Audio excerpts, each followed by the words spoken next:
Everybody's Everything, which is, or AKA the Lil Peep documentary. Um, and yeah, I mean, I really like which probably comes as a shock since I've never talked about rap music or trap music or anything close to. I don't even think I've talked about music on the channel like at all. I mean, I'm actually really big into music. Like any kind of music actually. Uh, but it's kind of weird. The kid with who loves freaking comic books and shit really likes Lil Peep music. But yeah, I really do. I like related to it in a lot of ways. It's a really good. He was a really good artist. It's and a really good person, which you'll learn a lot through this documentary if you watch it. And yeah, I mean, this film is just the documentary is amazing. And I wanted to see this movie right when I heard about it, which I think was during the summer or the beginning of the no, I think it was the beginning of the year. Can't remember correctly, but yeah, I mean, and I've been a little like I've listened to his music probably for like a little over a year now. Actually, no, probably. It hasn't been that long. That I've been listening to his music. It was after he had passed. Yeah, ever since like I really got into it, I've loved it. I still listen to it. I was listening to this song high school and about I've been listening to high school like the song like nonstop, like constantly. This like these last couple weeks. And yeah, I mean, I still am, especially in this documentary. Like, I'm still like finding out like songs I haven't heard of his before because of how constantly that he recorded, and uploaded songs. And how like avid of a artist he was in terms of making content. And so, I mean, I still am fine. After that he's passed. It's not only did I become a fan after he had died, but I'm still. It's been a year. Since more than a year since I started listening to his music, I'm still finding songs I haven't heard before. But anyway, let's get into the review of the documentary. So the documentary is pretty much just about Lil Peep. Pretty much his rise. Kind of where he came from. Kind of like a little bit of background knowledge, and then kind of like a step by step play of how he got so big, and who he had, who he collaborated with, and things like that. And then, of course, the end of the like the last 20 minutes or so are kind of about his death and the impact of his death and the impact of his legacy and things like that. And the way this film is, it obviously has interviews and it does use archival footage. It's not just a bunch of like stock images and like interview, like videos of Lil Peep, that he did before he had died. Um, no, they do use a lot of like archival footage, but they use like just every type of footage. I mean, they do actually use interviews of him. They use archival footage, from when he was younger and when he's first starting out, or just people, friends that had recorded him, while he was doing something or saying something or something like that. So and they also use his music videos, and they also use his Instagram live or his in one or a couple points. They actually show his Instagram posts, kind of as a reference. But yeah, they use his Instagram live or his Instagram lives, and things like that. And by doing this, they give a very good representation of the whole kind of, I don't want to say story, but yeah, the story of Lil Peep. Um, which is amazing because they have like this consistent balance of all of these like sources that they're getting from and these types of sources and things like that. And they're just put, in and then there's obviously the interviews, probably the it's documentaries are usually narration, or interview driven films, or documentaries or whatever. And this one's no different. This is definitely driven by its interviews, but its interviews are definitely tell part of the story, and then all the references and sources and videos and footage of Lil Peep and things like that tell the rest. And they have a very good way of putting and splicing them together to make the final product, and it flows together so amazingly. And just props to the editor or the editors of this film. I mean, the documentary is so amazing, and I think documentaries are really big, with their narration, their interviews, and their editing. Are probably like the three main points of a documentary. Well, and the subject obviously too. But are probably like the main points of a documentary. And without good editing, it's not really visually appealing. And I think a documentary really does have to be visually appealing. Um, and for some reason, I feel like this movie was going to be a lot. Was going to show how independent it kind of was. Um, and it wouldn't have all these kind of these choices of all these editing styles and this or well an editing style of itself, and how it splices together all of the footage it has. I feel like for some reason I thought it was going to be more copy and paste, and I honestly would have been fine with that because, like I said, it is kind of like a low budgeted documentary. It's not like a huge documentary that was up for an Oscar or something like that. So I figured it was gonna be kind of like a traditional film that was just more fan service than anything. But it is like presentation. It's got really good design. It's a great film visually. Going back to the balancing of all the things and sources and references that it uses them so effectively to tell the story, and it puts them in just right moments, and it makes you feel just the right emotions that it wants you to feel. It seems like the structure of and that's kind of what it boils down to. The documentary just has amazing structure, and that's because of the editing. Just the editing and the editors just created an amazing structure for the film, and knew exactly where to put parts of an interview and where to kind of put in archival footage of Gus and things like that, or encounters that he had with fans, to kind of just give a much more real representation of him. Because, yeah, you can hear people talk about him that knew him very, very well, but actually see him, and an actual example of what they're talking about is amazing, and it's amazing uh,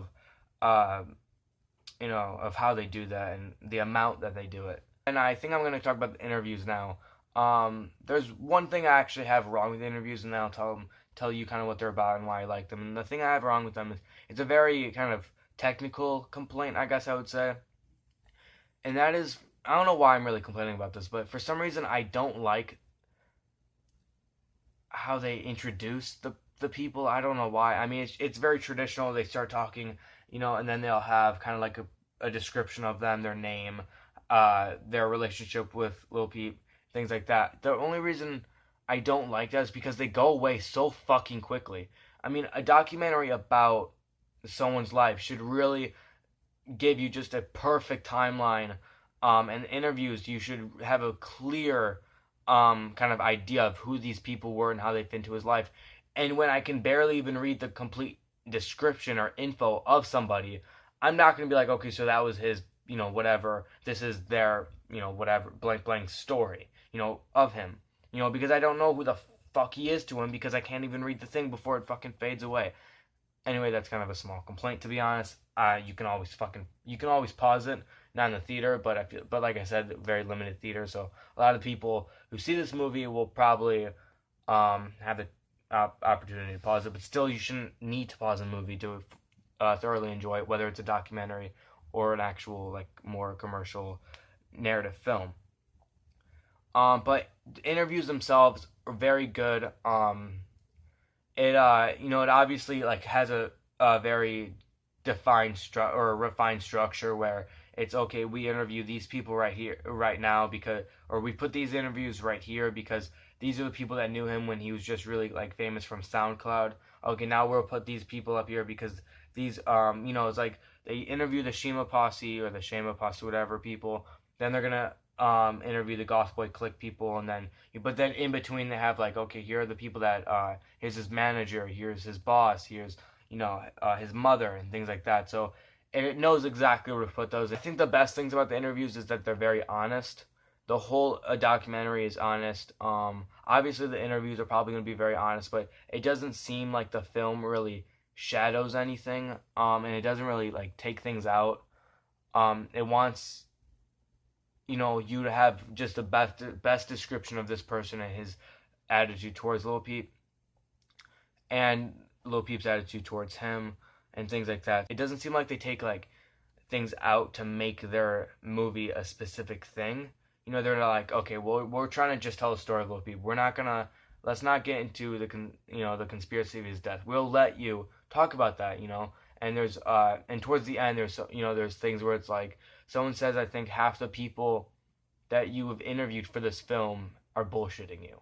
And that seems like a thing that you'll have like a behind the scenes thing that they're like, oh, okay, like thanks for telling us, but we're not going to put that in the movie. No, they have that in the movie. So it's a very honest thing, and they don't glamorize Lil Peep, and they don't try to justify his drug use or his alcohol use, and anything like that. They don't try to glamorize him and try to kind of build him up to be this person that you should definitely be like. I mean, they talk about how he felt on the inside and how true his music was to himself, but they also talk about the impact that his music had on him and the pressure that he had and the stress that he had and how much he abused substances and things like that. And so, and they just and they just let everybody talk about, these, as it seems like as much as they want to, like his manager, talks about, like how fucked up he was, during one show and things like that. And they're not like, they're not like, he oh he still killed even though he was fucked up, so alcohol and drugs didn't even fucking phase him. They're like he was really fucked up this one night. I mean, he still killed and everything, but there's just like these, but he was still like just like really fucked up, and it was like a really fucked up time and things like that. So they are really trying to go for an honest portrayal of him, and the story of Lil Peep and everything like that, and just trying to get the whole truth and nothing but the truth, it seems like. um and yeah, and I love that. I really love that. The rating I'm going to give Everybody's Everything is an 8.9 out of 10. And here's why I rated it that, and why I didn't just round it up to a 9, or why I didn't give it that point 1 point. And we'll talk about the point 1 first, actually. The reason I didn't give it an A minus or a 9 out of 10 is because there's one thing I didn't like that I kind of touched on before. I talked about how they did talk about his death through the interviews, but they didn't go into any technical aspect of his death. And I feel like, yes, that kind of does make them. It's because they are trying to just tell a story of Lil Peep. You can choose. You can decide what you want to believe. You know, after you watch the movie and after you watch the interviews and things like that. But I feel like they should still kind of present that argument and all the conspiracies and things like that and all the theories that people had through, I guess, through just more than just the interviews, and that, but they can still kind of keep it as vague as possible so the audience can still make up their mind about how they want to believe that, and so they're still trying to, so they still keep it honest. And so that's kind of one of the reasons I didn't give it a 9 out of 10, is because I feel like they could have went into that a little bit more. Granted, the movie is like a almost 2 hours long, so maybe if they did that, it would have made it really long. But I feel like documentaries are kind of like supposed to be long for some reason. I don't know.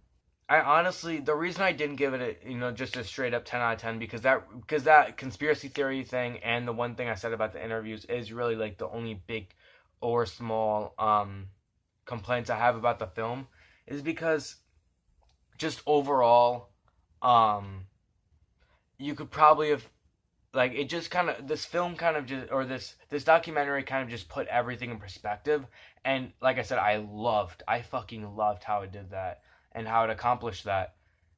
But it still just put everything in perspective. Like, you could have probably gotten at the same emotions and things that you felt through the film, and the information and the education that you got through the documentary through Google searches, and a bunch of video and interview watchings and things like that.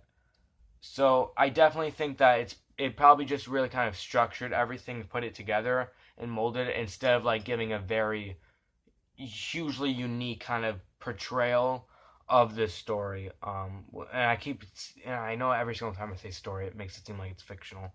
Um, but yeah, I feel like it definitely kind of put everything that you can get through from internet searches into one documentary. And I'm sure, and I can't think of a way that they would not be able to do that, like how they would give 100% new information and everything like that, and new kind of opinions and ideas, because of how kind of famous this Lil Peep was and how much of a star he was. So that's probably why I didn't give it a 10 out of 10, even though I really did fucking love this movie. Um, and there's one more thing I want to talk about, because I know, because of this documentary, I kind of mangled the layout of this, and I kind of talked about everything I didn't like after I rated it, kind of to justify why I didn't give it a 10 out of 10, because the rest of the video, pretty much, or the rest of the review, was me talking about why I did like it. Let's end on a high note and talk about probably my favorite thing and favorite aspect, and that is his grandpa and him talking, and his voiceover, because there's scenes, I don't want to say like every 20 minutes or so, because sometimes, because it can be a little inconsistent. It's just, it's his grandpa reading letters that he had written to Gus, and it's told through voiceover, and then you see, and there is an interview with his grandpa at the very end. That's kind of how the film ends, with like the kind of elongated, not like interview with his grandpa, because there's not an interview at any other time, with his grandpa. There's an interview with his grandmother, but his grandpa was this like huge figure that his girlfriend was talking about. He was doing voiceover to read aloud, the letters that he had written to Gus, and they were spliced in at kind of inconsistent times. It's not like every 20 minutes or every time like a new subject takes place per se. It's really just whenever they fit in. Like, okay, this is about him, like the pressure and the stress that being a star is putting on him. Okay, not let's put that here. Okay, this is how he might not think, that he's good enough for something like that. Well, let's put that here. And it kind of introduces, uh it just so well, and it's so unique, because you can't find, I don't think you could find that in the media or in the news or something like that. That's unique to this film, and it's original to this film or documentary, whatever you want to call it. And I really, really fucking love that intro and outro of this documentary, and I feel like that kind of is, because it's more of, I mean, the intro and outro to any film, whether it's a documentary or not, is very important. But since you've been studying this person, this real person, the whole documentary, you need to have a very good way of introducing this person that you will be studying, and kind of exiting it, or, having a clever outro to this person. And it is they pick the right, stuff to put as the intro and outro to this documentary, and I really loved it. And again, my rating is 8.9 out of 10. Thanks for watching this review. I really hope you like it. I really hope that I finally made another movie review again, even though, it is a documentary, but still, I hope you guys like that. And have you seen this movie? Like, if you have, comment below, like, if you've seen it or not, your thoughts on it, and things like that. In terms of who I recommend it to, I will probably definitely only recommend it to fans of Lil Peep, or people who want to know more about Lil Peep. I wouldn't recommend it to anybody who people are just like fans of documentaries. Like, oh, I love the documentary about, the making of the Titanic. Let's watch a movie where they're gonna say the word fuck a bunch of times. If you're a fan of Lil Peep, watch this documentary. Like, seriously, fucking watch it. You'll probably love it to death. But if you're not, then, pass on it. Maybe watch something else, or just watch like a regular movie. And I keep doing quotation marks, or whatever the fuck these are called, because documentary is a movie, but I feel like if I keep saying movie, you guys are gonna be like, it's a fucking documentary, not a fucking movie.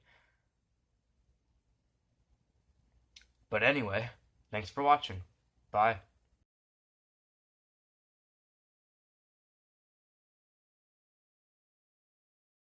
Yeah, I got my fucking haircut.